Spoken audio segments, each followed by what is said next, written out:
Porque Deus amou o mundo de uma tal maneira que deu o seu Filho unigênito, para que todo aquele que nele crer não pereça, mas tenha a vida eterna. Essa escritura, claro, como cada um de nós conhece, encontra-se em São João, capítulo 3, verso 16. Nós analisamos a situação de uma maneira muito superficial. Nós olhamos assim, Jesus era Deus e para ele morrer foi moleza. Não, mas não foi não. Para ele morrer foi tão difícil como é para mim, como é para você. O instinto de autopreservação. Para ele morrer foi difícil como foi para nós, como seria para nós. Tanto é que ele chegou a pedir ao Pai que, se possível fosse,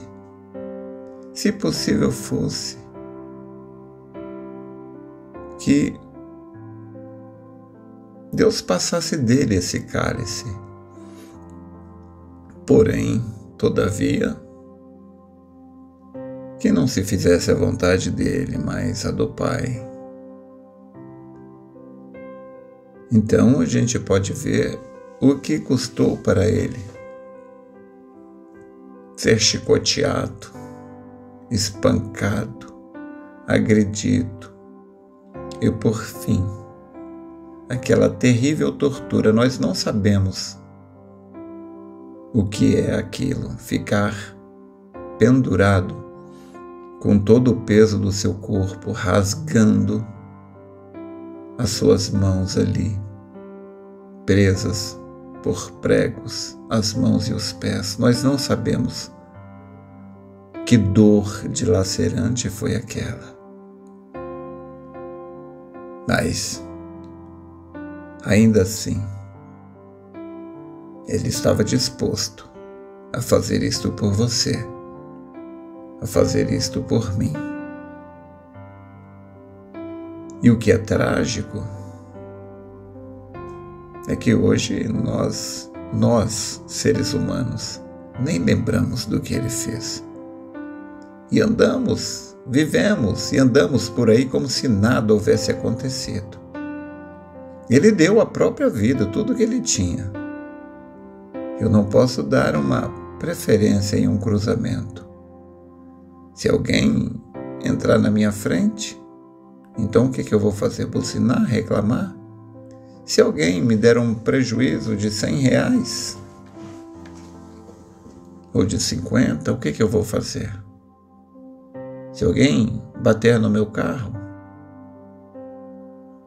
se alguém me fizer um mal, me ofender, como é que eu vou reagir?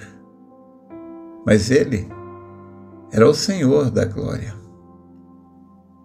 Foi chamado de filho bastardo. Quando ele foi agredido, ele não agrediu de volta.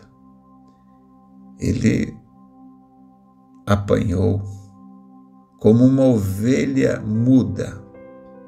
Foi guiado ao matadouro. Eu me lembro agora de uma pequena história do que aconteceu numa aldeia vietnamita. Uma aldeia lá no Vietnã. Um orfanato dirigido por um grupo de missionários foi atingido por um bombardeio.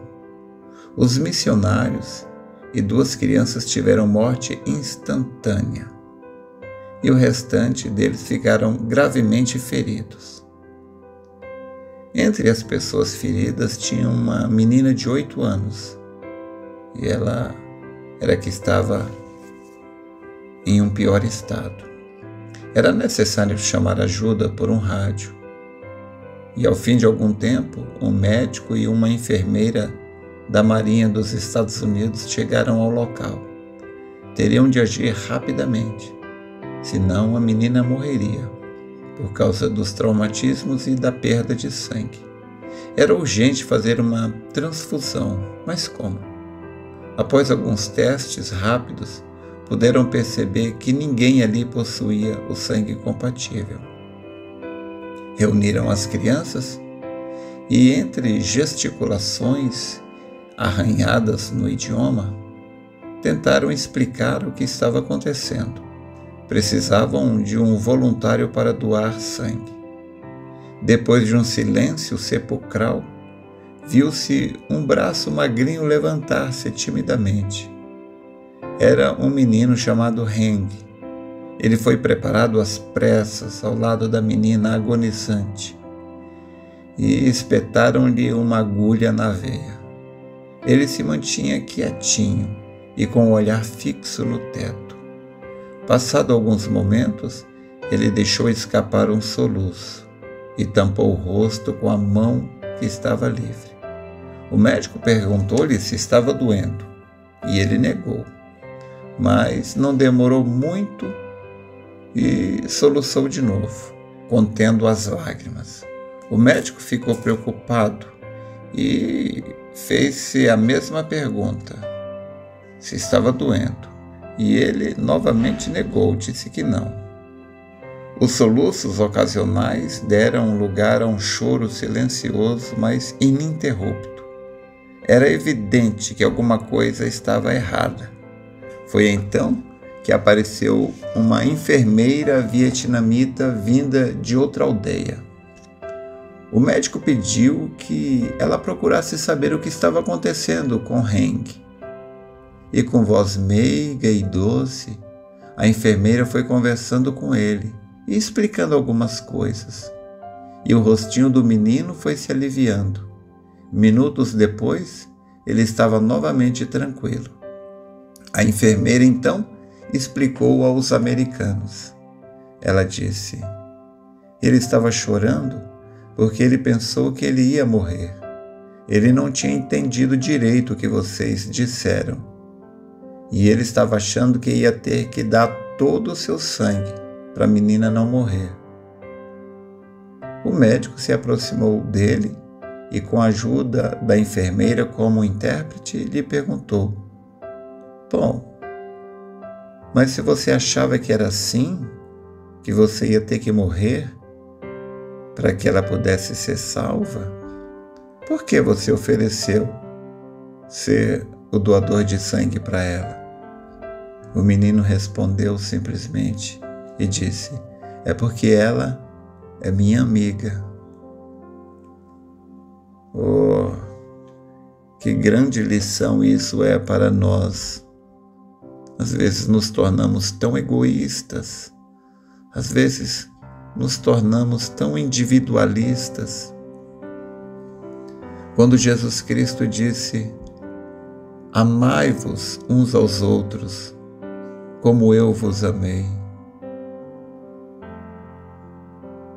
O profeta disse que a única coisa que entra ali, naquela terra, é o amor perfeito. Que o Senhor nos ajude a ver estas coisas, a entender essas coisas.